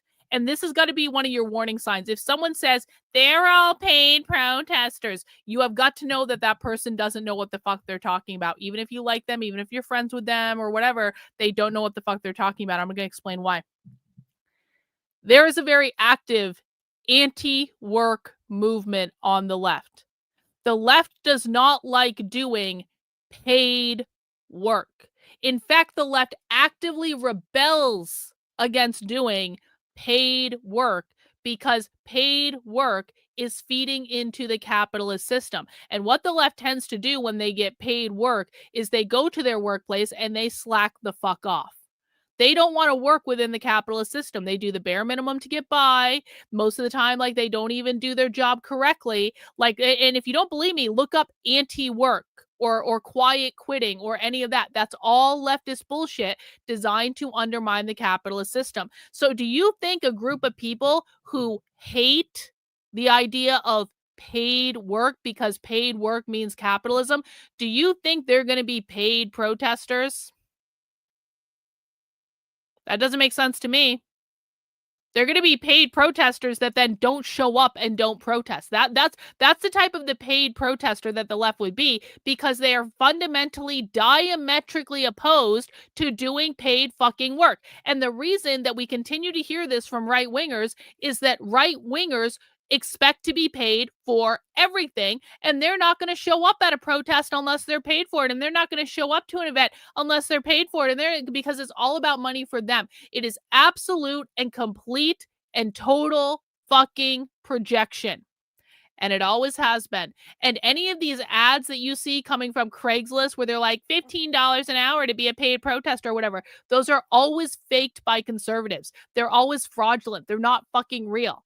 They're placed by conservatives so conservatives can screenshot it and say, look, the left is hiring paid protesters. They're not fucking real. People have got to learn how to be more discerning about this stuff. If you understand the ideology that they are completely against work, they hate the idea of paid work, they don't believe money should exist, they want to work in a society without money at all, you're going to understand how stupid these arguments are. Affect our lives. And so when it comes to strategy, I think we need to think about, above all, trying to build counterpower to our employers and counterpower to the state. Whether that's taking on Trump or taking on employers. Of course, we need to defend what remains of the welfare state. We don't want libraries privatized. We don't want, public transit to be privatized where it's still public. I want libraries to be privatized. Well, that should be the next T-shirt that I make. Privatize libraries. The libraries are do you guys understand? The reason librarians are so fucking leftist, and the reason librarianship has been completely corrupted by communists, is that the library is representative of the commune. Does everyone get this? The library is a land of free stuff and mutual aid. Do you guys know, if you haven't been to your local library recently, and this is not necessarily a bad thing, I'm just telling you, the library is more than just books now. The library is DVDs and Blu-ray discs. The library is like audiobooks that you can take out. Some libraries even have like these really expensive vacuum cleaners and cleaning supplies that you can actually check out of the library. If you need like a really nice carpet cleaner, there are some libraries that you can go to the library and check out the carpet cleaner and then go and clean your home carpet and then bring it back. Like, the library is representative of the commune. The library has computers that people can use. Oftentimes people don't like going to libraries because homeless people hang out in them. If you've been to any major city and you've gone into the library in that city, you will see homeless people hanging out in the library, and the library just does it because the library is the commune. Everyone under video games, yup. You can get all sorts of stuff at libraries. Everyone can use the meeting space. You can have all sorts of stuff going on. That's the commune. That's why they're all leftists. And I would like to privatize the library. I think that'd be a really good idea. Trump or taking on employers. Of course, we need to defend what remains of the welfare state. We don't want libraries privatized. We don't want, public transit to be privatized where it's still public. But that doesn't mean defending the capitalist state as it exists. Thank you both for those responses.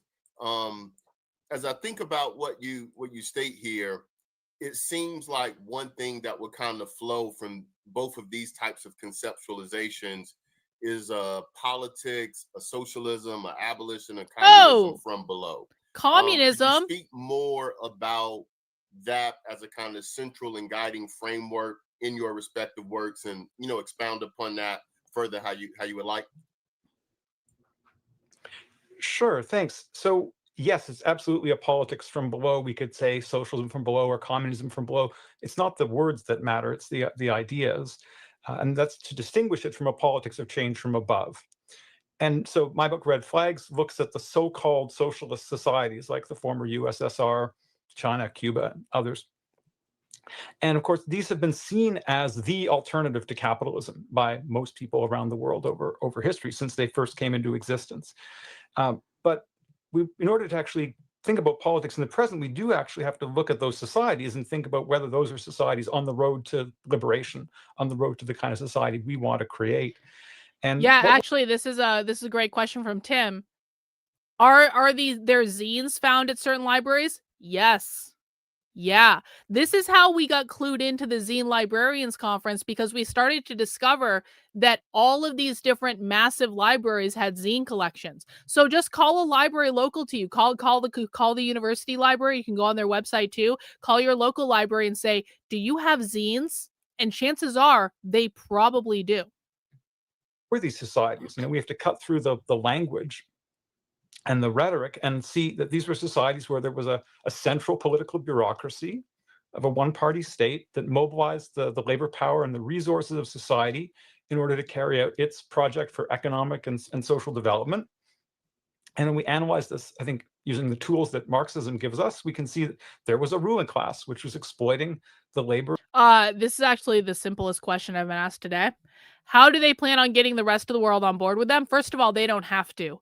They only have to get a certain percentage of society on board with them, and it's not even that much. If they can get like 12% of society on board with their ideas, that is actually more than enough for a revolution. Secondly, the left controls the public schools. They control the K through 12 public schools. They control the colleges and universities. So they control the thing that is educating the children, which means they're getting the everyone on board by educating the children in communism. Thirdly, they don't fucking care if you are on board with them, because they will put you in the gulag and they're not going to worry about it. If you don't want to agree with them and go on with it, you either get put in the gulag or you don't get a house or you end up starving to death. And so their goal is not to get everyone on board. Their goal is to get 13%, 12 to 13% on board, and to use the public schools to educate an entire generation to believe that communism or socialism is the thing that is going to save them. That's what the goal is, and they've already done pretty much everything. It's just a matter of time now.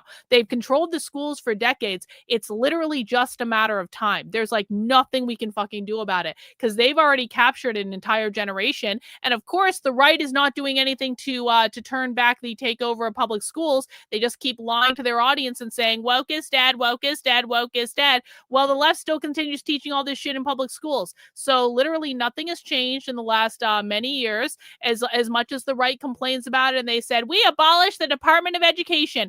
Guys, you guys know abolishing the Department of Education or defunding it didn't actually change what was being taught in schools, right? You guys know that made actually no difference. And so the right hasn't done anything. They have sent strongly worded letters to everyone. Everyone is continuing to do everything they want to do, and they keep having they just keep educating the kids. And so we're pretty fucked.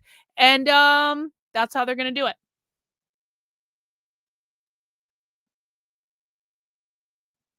Of the direct producers, in other words, workers and peasants. And these were not, therefore, societies where there was any transition going on from a society divided into classes towards communism, in the sense of, in the proper sense of that idea, right, of a classless and stateless society of freedom. So these were class societies. In fact, I think that's the key thing. I would also argue they were a distorted form of capitalism, but more important than that is just to recognize these were not societies that were in transition towards communism. And that means when we think about the politics that we need here and now, I think it's need to look elsewhere than the tradition that's associated with those societies. That's the tradition of so-called Marxism-Leninism. There are other traditions, I think we should look to those, because Marxism-Leninism is a form of change from above, a form of socialism from above.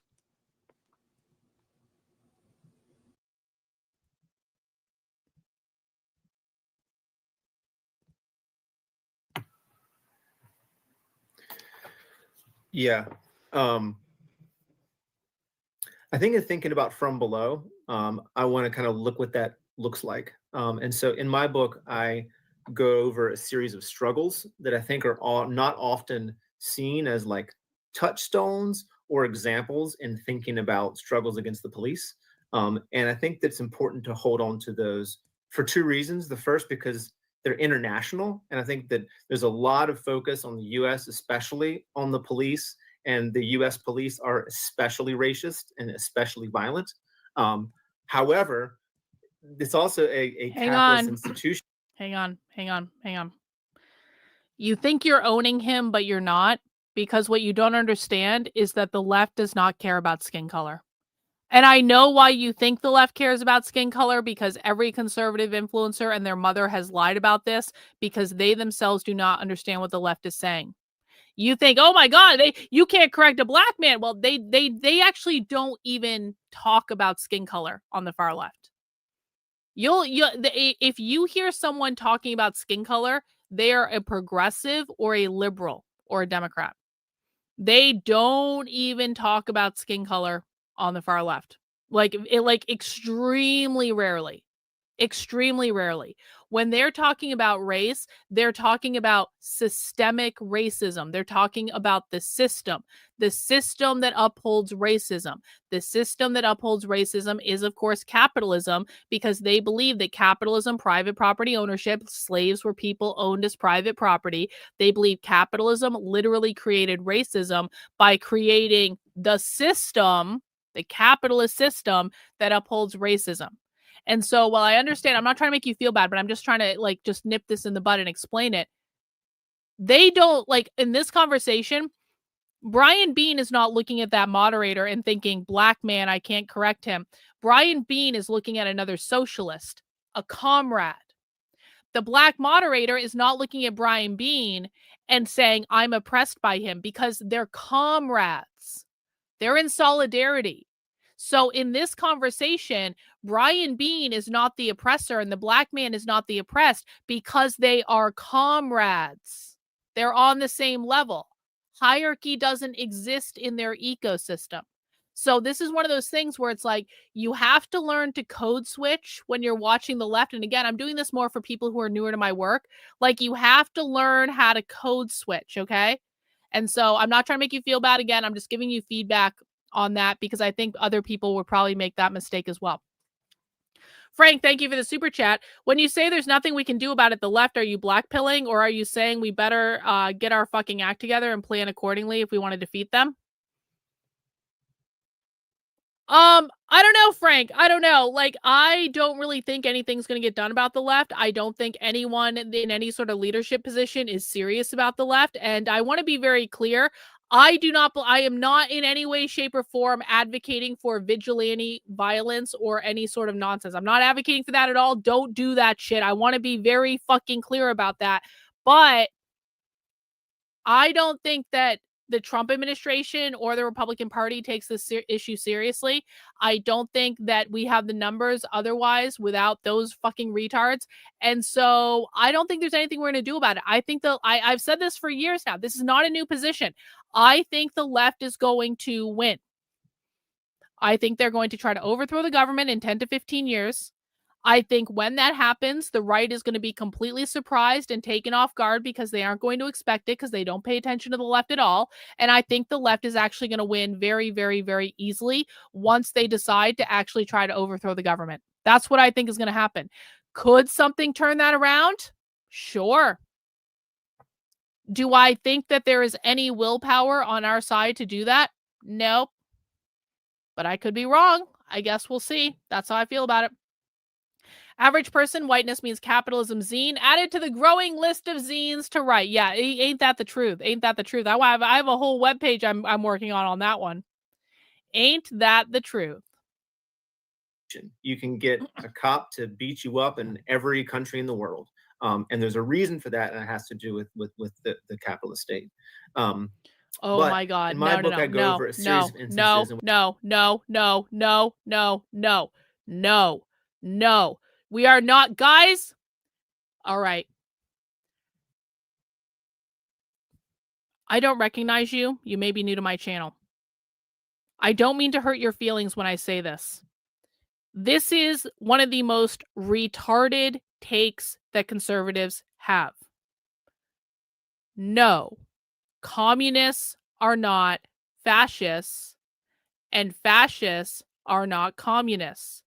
This is a conservative retard take. I really hope you unlearn this, because the fact of the matter is fascists do not want to abolish private property ownership.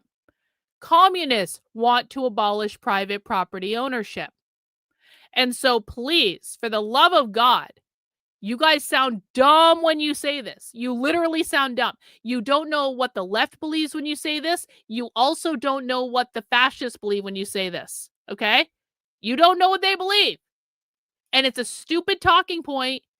And those of us who do know what they believe, like, we don't take you seriously when you say stuff like this. I'm trying to be helpful to you right now, but I don't want to see any. You know who the real fascists are? The Democrats. The Democrats are the real like, do you know how stupid that is? And I don't want to see any fucking Fed posting from you because I already saw your 2A remark. No fucking Fed posting. No violence. We do not advocate for violence here. If you want to advocate for violence, go somewhere else. No violence. Which people rose up from below and tried to carry it out and enact a change on the level of society. I talk about Derry, Northern Ireland, in the late 60s, early 70s, Oaxaca, Mexico in 2006, the various uprisings of the so-called Arab Spring in 2011, and South Africa in the late 80s. And in each of those, and I'll start with the Derry example, the people of Derry were suffering under British colonialism, and that meant a lack of equal rights, and it also meant the stifling brutality of the police. And there was a movement that in 1969 related to a housing movement and stuff around. The DSA is trying to primary. Hang on. The DSA is trying to primary Hochul and Schumer. Well, that would be entertaining at least. It wouldn't surprise me if that were true. I don't know about that. I haven't looked into it all that much. But it would not actually surprise me if that was true. Bro, you are now getting put in a timeout for the rest of the fucking stream because I already told you no fucking violence. I don't want to hear any fucking violence. You are now in a timeout for 24 hours because I told you to fucking stop and you didn't stop. If you come back tomorrow and you continue to advocate for violence in my chat, you will be permanently banned. No fucking Fed posting. Voter rights exploded with an uprising that literally pushed the police outside of the barriers of a certain area of town and created free Derry. And so for first a series of months, and then in a second iteration for a year, you heard that from friends in New York. Cool. And people were able to mobilize and carry on their daily life without them. And in many ways, in better ways. People organized communal kitchens. The milk still got delivered. Conflict was managed by all types of different institutions. And so it shows that a certain kind of struggling from below, people actively trying to take charge of their lives and their communities is one path of change.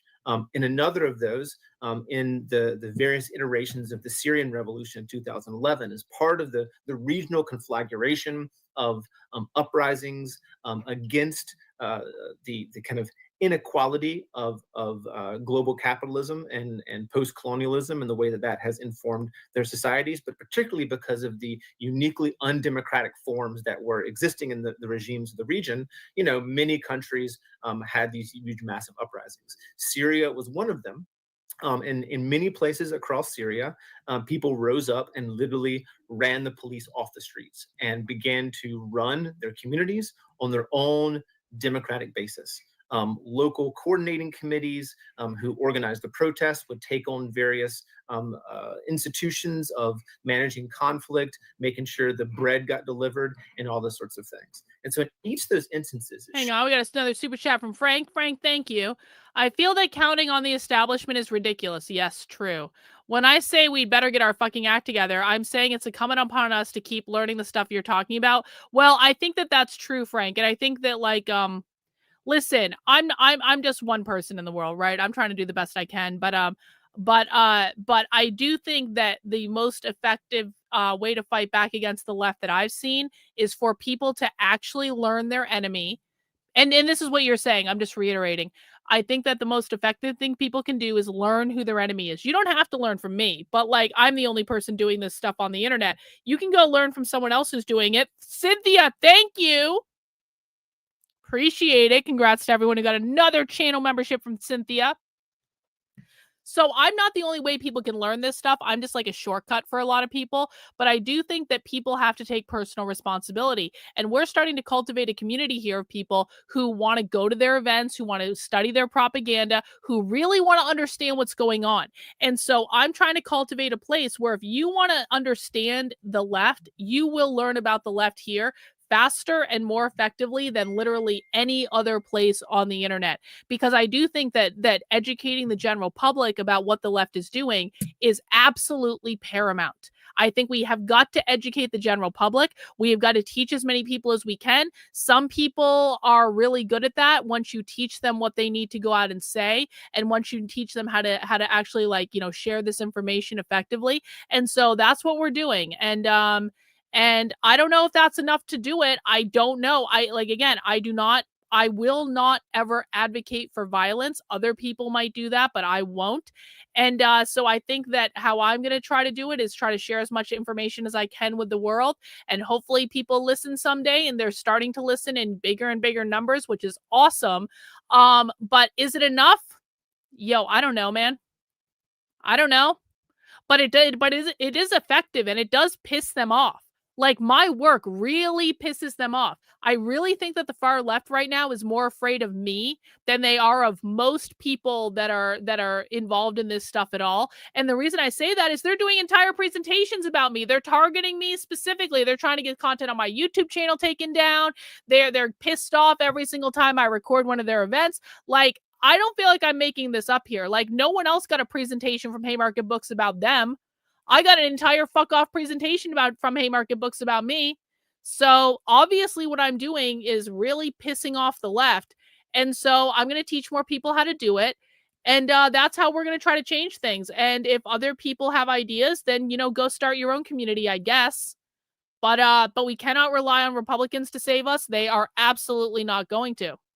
Shows certain ways in which people struggling from below, not asking someone on high to do it for them, but taking charge and building movements that have a particularly antagonistic, revolutionary quality, has at various points in history, I talk about some in my book, there's many more that can be talked about, actually won the space to create alternatives, not by making the alternatives themselves, not by asking the government to create them, but literally running the police off the streets and using the freedom of taking control of their communities, of their states, of their worlds, to try to experiment with real alternatives to provide glimpses about what a yeah, to be really clear, I've been doing this a long time. I've gotten way more than one person fired. That's just a recent one. I've gotten way more than one person fired from their jobs, like significantly more. Liberated world may look like. And I think it's also relating to David's book. It's also like From Below shows that these so-called capitalist states, the actually existing socialism in quotation marks that David talks about, those countries are often repressive police states, just like the United States. And so having kind of an internationalist abolition approach is kind of a yes all cops approach that sees that we seek solidarity with people in China who are rising up against the police there, people in Hong Kong who are rising against the police there, and seeing our joint struggles against our various states that are undemocratic and capitalist in those sorts of ways. And that means rejecting some of the, I think, approaches that says, no, we need to support these despots because of some minor economic quibble, but seeing a true internationalist, abolitionist struggle as being our task and our goal and our banner. Thank you for that, Brian. As I reflect back on, you know, what you were stating there and some of these examples that you outline in your book, it makes me want to pivot back to David's kind of some of his closing remarks, where he says, like, we really need to explore other traditions. And so I'm curious, David, are there any other like traditions that you would like to kind of call to the fore here that we might put in conversation with some of the examples that Brian existed? Like, what do you have in mind when you think of these other revolutionary traditions that we might think about in terms of models for how we move past the state as we know it? Okay, Right, so thanks. so someone asked earlier, Karlyn, what types of what playbook are they playing on to try to overthrow the government? So literally, the commentator has just asked them, what are some examples that we can follow throughout history of revolutions? Revolution means overthrowing the government. Listen again. Other traditions. And so I'm curious, David, are there any other like traditions that you would like to kind of call to the fore here that we might put in conversation with some of the examples that Brian existed? Like, what do you have in mind when you think of these other revolutionary traditions that we might think about in terms of models for how we move past the state as we know it? Right, thanks. So yeah, there's been a tradition, but let's go back and say, as long as there's been a socialist or communist tradition, there have actually been contending ideas inside that. Yeah, you actually are about to be banned again soon, and I don't know what your fucking deal is, because right now you keep chatting in, complaining about me banning people in the chat. Now, you gave me 20 channel memberships earlier, so I don't really know what your fucking problem is. Do you want to state your grievance right now? And the only reason that I'm not permanently banning you right now for spamming my fucking chat whining is because you gave me 20 channel memberships earlier. So state your grievance now. You have 30 seconds. I'm going to pour this here powder into this water while we're waiting for you. State your grievance. This is not a grievance. State your fucking grievance now. If you turn out to be a psycho and you don't answer the fucking question, I will permanently ban you. You are spamming. Now state your fucking grievance. You have one more chance. You have one more chance before I permanently ban you. Thank you for the memberships. That doesn't mean you get to be an asshole. Doesn't mean you get to break the rules. I didn't grant you any leeway. State your grievance now. No, I don't know you shit. I don't know you shit. And that's also not a grievance. Do you want to try one more time? State your fucking grievance or you're getting permanently banned now. And you have until I deal with this wrapper on this powdery stuff that I'm putting in my drink to figure your shit out, bro. I don't owe you anything. I don't know who the fuck you are. You want communication? You can be in the chat like everyone else. If you want to give me channel memberships, that's all fine, well, and good, but I don't owe you shit. So state your fucking grievance. We are all waiting. The entire stream has stopped just for you because you were spamming the chat. Then your job is to shut the fuck up and listen. And if I ever hear you whining again in my chat, you don't get a warning. Do you understand? Tradition about how change happens and what the goal is. And one way of talking about that is to look at from below and from above parts of the tradition. So there's a classic essay, which anybody who's watching this, if you haven't read it, you should check it out. Hal Draper's essay called The Two Souls of Socialism, written in the 1960s, but definitely worth checking out today. It's not the last word, but it's an important essay. And so there's the dominant version of communism or socialism has always been about the idea that some minority can hand change down to the majority. In the 1800s, before Karl Marx broke with it, you had this idea of an educational dictatorship, that the masses, working class was not ready for freedom, not ready for communism, and so you had to have an enlightened minority that would take power and educate them to the point where they would be ready for it. And in one version or another, that has persisted. Even among people who thought of themselves as Marxists, whether it was the idea that a party would take power and hand liberation down, build socialism with the support of the majority, or whether it was a guerrilla army or some other minority force that would take power. It's a substitute, right? And it's always a substitute for the majority of people emancipating themselves through their own self-organized liberatory struggles. And so I think we need to go back in order to address the challenges of the present and reclaim in a critical way all that's best in those traditions and the struggles from below, but learning from other experiences as well. It's not only that, and it's not all the answers to the questions of the present are not going to be found in the past, right? But tradition is a very valuable source of ideas.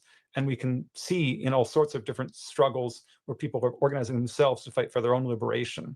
We can see insights that are generated. We can see experiences that are worth learning from. No, you're confused. You're confused. You are confused. A big issue the far left has is many of their talking points and arguments are boring. That's not an issue that the left has. The left does not find this discussion to be boring. The left has these conversations all the time. The left has activities around these conversations. The left has book clubs around these conversations. The left hosts events about these conversations. There's nothing more that leftists want to do other than listen to their favorite authors and academics wax philosophical. This is not boring to them. You are confused. It's boring to you. And that is not a them problem. That is a you problem. Because you've probably seen way too much conservative clickbait and outrage content. Conservative influencers have literally fucked up the brains of their followers with so much clickbait, so much outrage content, so many things clipped down to 30 seconds, and that's all you get from the clip because it's just designed to piss you off so that you share it and you say something about it. They have fucked up your brains. It is your job to learn how to deal with more nuanced information. It is not their job to adapt to you. It is your job to learn and adapt to them. Well, they're winning and you're losing. They are winning and you are losing. You don't get to tell them how to do their job. They are winning and you are losing. Do you know how I know they're winning and you are losing? Do you guys know what happened today? Trump is basically pulling out of Chicago. Did anyone hear this? Did anyone hear this?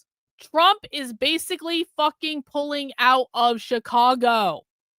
Do you know why? Because the protesters won. The protesters won.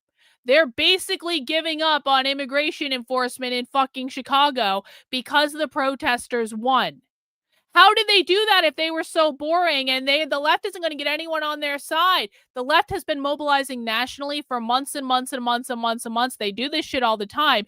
The fact that you find this boring is not a them problem. It is a you problem. You need to learn to train yourself. You need to rewire your own brain to get it off of clickbait bullshit and actually hinge into reality. Do you understand that people who watch my work for a long time, do you understand how much clickbait content pisses us off?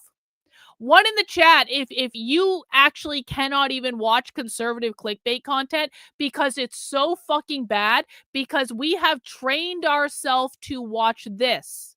We have trained ourselves to sit here and listen to their ideas. Many of us have become obsessed with understanding their ideas. This is not boring to us. This is boring to you because your brain has been weaned on conservative clickbait bullshit. It is your job to undo your own programming, to learn how to deal with this information and to rewire your brain so you can learn to deal with this information, because once you do, it is not going to be boring to you anymore. The problem is that you are accustomed to content that is very, very different than this. That is short. I bet you don't, bro. I bet you don't. So full of shit. There is no fucking way that you are an anarchist if you can't deal with nuanced academic content. Do you think I haven't been a fucking libertarian? Do you think I don't know the books that libertarians read? Do you think that I don't know the books that the book clubs that libertarians have or the papers that they read? Do you think I'm completely unaccustomed to this shit? You're going to tell me that you're a fucking anarchist, which probably means a narco-capitalist.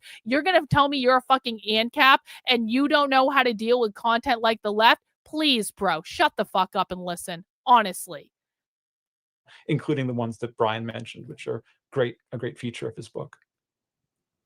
So one of the things that I would like to get both of you to kind of comment on further that you both spoke to briefly here.